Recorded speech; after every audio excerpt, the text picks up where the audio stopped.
Bonjour à tous. Aujourd'hui, je vais vous parler de comment fédérer une équipe. Hop là, je casse ma présentation. Ça commence bien.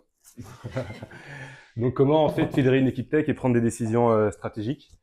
Donc voilà, c'est une méthodologie que j'ai appliquée. Que voilà, c'est plein de petites méthodos que j'ai assemblées et que j'ai utilisées. Donc disclaimer, ça dépend des projets et c'est pas non plus quelque chose qu'il faut suivre à la lettre. Donc hop, ok. C'était ça que je voulais présenter, mais donc voilà, tout d'abord, voilà, je m'appelle Pascal Maria, donc je suis senior engineering manager chez Aviv, mais en tout cas voilà, je travaille sur toutes les parties, donc je suis full stack. Je travaille aussi bien dans le front, dans le back, et aussi je fais un petit peu d'infrastructure. Donc j'ai rejoint récemment le groupe Aviv en mars 2024, donc ça fait à peu près 4 mois. Et donc peut-être vous connaissez pas Aviv, mais vous connaissez potentiellement les entreprises qui sont en dessous. Donc il y a Meilleur Agent et le groupe Sologer. Donc de base en fait ce groupe-là c'est un groupe allemand qui est spécialisé en fait dans l'immobilier. C'est une entreprise tech spécialisée dans l'immobilier. Euh, donc voilà pour la petite page de pub. Donc là, on va commencer directement avec comment tout a commencé. Donc j'étais pas encore chez Aviv, mais tout a commencé avec des objectifs. Donc le premier objectif, c'était comment améliorer la profitabilité des applications, des features qu'on développait, et comment aussi supprimer l'ancien code qui était en production. Donc c'était en octobre 2023. Tout ça, c'était porté par la boîte. Donc c'était une mission, on va dire, d'entreprise et de groupe. Donc, comment moi j'interviens dedans? Ben, mes équipes travaillent sur du Google Cloud Platform. Donc, je vais définir un peu ce que c'est Google Cloud Platform. C'est un hébergeur où on héberge un peu toutes nos applications. Donc, dessus, on a toutes nos applicatifs qui tournent dessus. Et ce qu'on nous demande, c'est de faire une réduction de 55% de la facture. Donc, moi, j'arrive. Il me donne fin juin 2024. Moi, j'arrive en mars, début mars. Il me demande 55%, du coup, je suis là en train de tomber et je me dis, ouais, ça va être un peu compliqué. Donc, effectivement, avoir un sujet qui est assez radical pour une personne qui vient d'arriver, c'était pas très très facile. Du coup, j'ai essayé de voir comment convaincre. Et du coup, ce que je voulais, moi, d'abord, c'était être convaincu de l'approche et être convaincu aussi que le chiffre 55% était une bonne valeur. Du coup, j'avais une technique. Du coup, je me suis dit, et ce que j'avais lu aussi dans la littérature, qu'il y avait les 5 why. Ça veut dire poser 5 fois le pourquoi. Peut-être pouvait commencer à émerger pouvait me convaincre. Donc le premier why que j'ai posé, et donc je suis allé voir les FinOps, donc des personnes responsables des coûts. Je suis allé voir moins N+1, moins N+2, et en gros, tout ça en fait, c'est la genèse, le résultat de ce qu'ils m'ont dit. Donc le premier, c'était en fait, c'est tout ce qui se trouve dans Google Cloud Platform, cet hébergeur de Google, c'était du code legacy. On n'en voulait plus, et ce qu'on veut, c'est supprimer le legacy, comme vous l'avez vu dans l'objectif principal de la boîte, c'était de voilà tout supprimer. Donc j'ai dit ok, bon bah ça va, on est bien. Deuxième, c'était on est en run and maintenance. Ça veut dire que tout ce qui est hébergé en fait sur Google Cloud Platform, eh ben on est freeze. Ça veut dire qu'on fait plus de nouvelles features, on crée plus de nouvelles valeurs. Tout ça en fait, ça sera dans AWS. Et c'est pour ça que voilà, ça répond au troisième why. On fait une migration vers AWS, donc un autre hébergeur, un concurrent de Google Cloud Platform. Et ce qu'ils se sont dit, c'est qu'en fait, migration vers AWS, en fait, c'est un coût. On a un double provider et du coup, on a une double facture. Donc, ce qu'ils voulaient, c'était un peu maîtriser un peu les coûts et réduire ah, ça arrêté. Réduire un peu la facture et commencer en fait à un peu à maîtriser tout ça. Donc le dernier, après vous le savez tous, c'est le contexte économique. Du coup, moi je travaille donc l'entreprise est focalisée dans l'immobilier à cause des taux immobiliers, les ventes sont ralenties. Du coup, nous on regarde un peu ce qu'on peut réduire et sur la tech, ça commence par les hébergeurs. Donc moi, j'étais convaincu. J'ai partagé en fait ça avec mes équipes et pour essayer aussi de les convaincre, hein, parce que moi, je suis convaincu, mais il faut aussi qu'elles soient embarquées dans cette aventure. Donc, il y a eu une réflexion de comment aborder les sujets et comment on pouvait réduire les coûts tout en laissant de la productivité aux équipes. Et on a aussi réfléchi à une communication. Donc ça, c'est le plus important.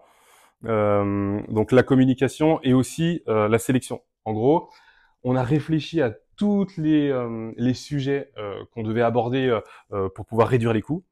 Et on est arrivé avec deux choix. Deux choix. Là, c'est pas moi, mais voilà, j'avais deux pilules dans les mains.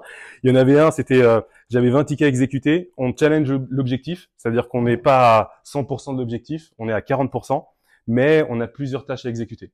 Donc ça, en fait, c'est pris en charge par mon équipe. Et donc, on n'est même pas sûr un peu des résultats attendus. Mais ce qu'on se dit, c'est que c'est le moins disruptif pour l'entreprise.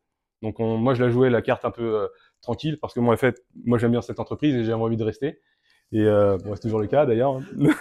Et du coup, voilà, j'ai proposé ça. Et après, je me suis dit, il faut toujours proposer deux choix. J'en propose un peu plus radical. On supprime un environnement de développement.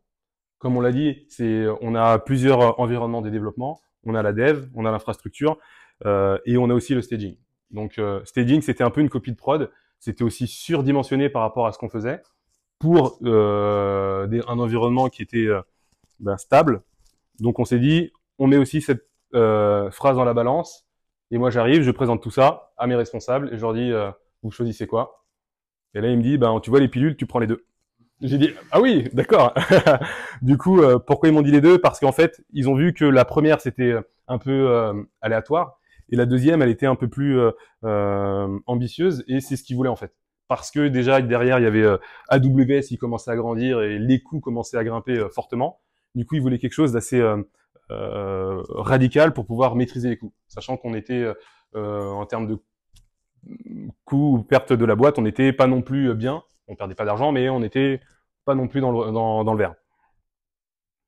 Du coup, ils m'ont dit de faire les deux. Donc, moi, j'ai commencé à voir avec mon équipe pour les attribuer ces tâches-là. Et je me suis attelé sur la communication pour pouvoir supprimer en fait l'environnement de développement. Donc là, ça va peut-être vous faire rigoler. Déjà, je vois les gens qui parlent, ils rigolent directement. Donc en fait, moi, je l'appelle la méthode Juvamine. En gros, je sais pas si vous vous rappelez, en fait, cette publicité où tout le temps il rabâchait tout le temps. Et des fois, on se disait, mais qu'est-ce qui se passe? Peut-être il y a une erreur dans la télé ou quoi que ce soit. En gros, c'est ce qu'on a fait, c'est qu'on a rabâché en fait les choses. Pourquoi on voulait supprimer l'environnement?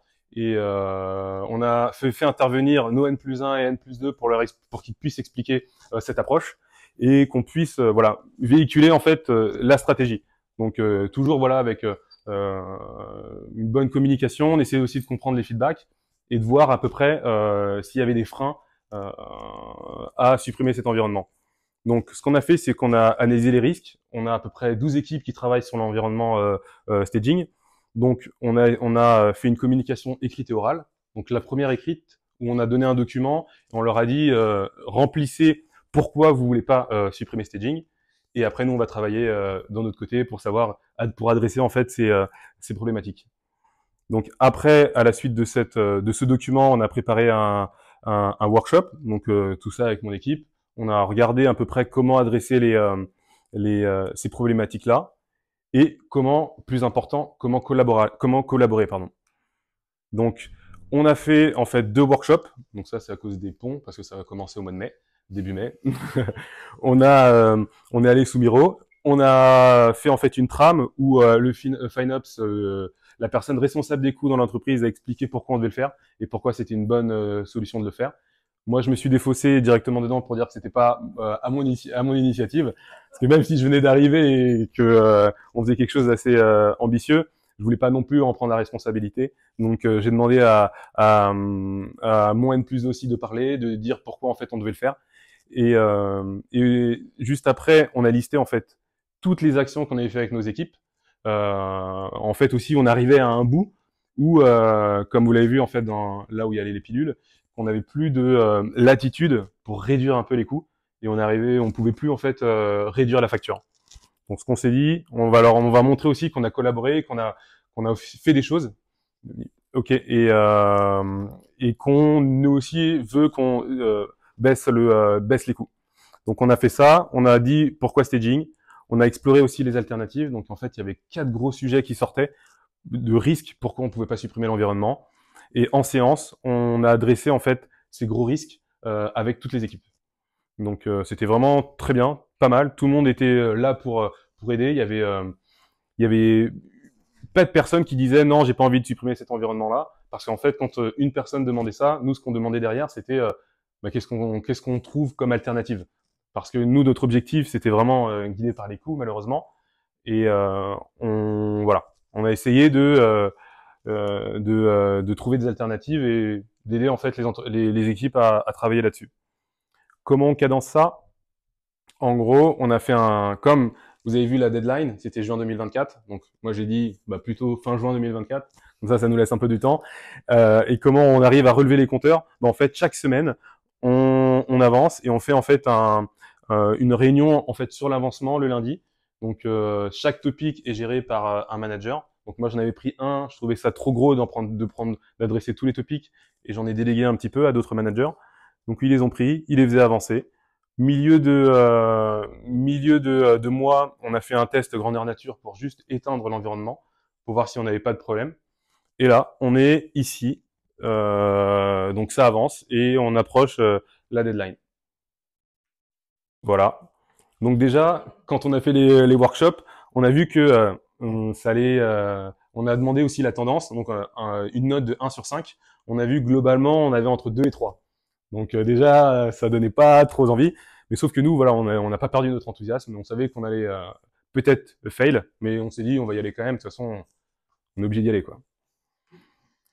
Et voilà. Donc là, les 3 grands mots qui est le résultat, la résultante de la stratégie qu'on a menée, c'est la vision. Donc la vision, on l'a partagée avec toutes les équipes, aussi bien avec mon équipe, mais les personnes qui nous ont aidés et qui ont travaillé avec nous. La synergie aussi, c'est que en gros, on a essayé d'embarquer tout le monde avec nous parce que tout seul c'était impossible, impossible de travailler sur un truc aussi énorme. On a essayé de véhiculer voilà notre envie d'atteindre les objectifs. Pour nous, c'était plus devenu un jeu quelque chose d'insurmontable. Et c'est pour ça qu'on l'a découpé aussi en petites tâches. Et l'exécution, donc quand on a exécuté, c'est vrai que moi qui arrive dans une entreprise avec quelques mois d'expérience ou des mois d'expérience de seniorité, j'ai essayé de voir les personnes une à une, parce que des fois il y avait des personnes un peu plus timides lors des workshops qu'on faisait et qui n'avaient pas trop envie de s'exprimer. Donc j'allais les voir, essayer s'ils étaient contents avec cette approche, s'ils avaient leurs mots à dire. Et dès qu'ils avaient quelque chose, moi ce que je faisais, c'est que je leur montais. Et ils voyaient en fait que moi j'étais là pas pour défoncer des coups ou supprimer des coups, mais j'étais plus là pour collaborer avec tout le monde et avancer.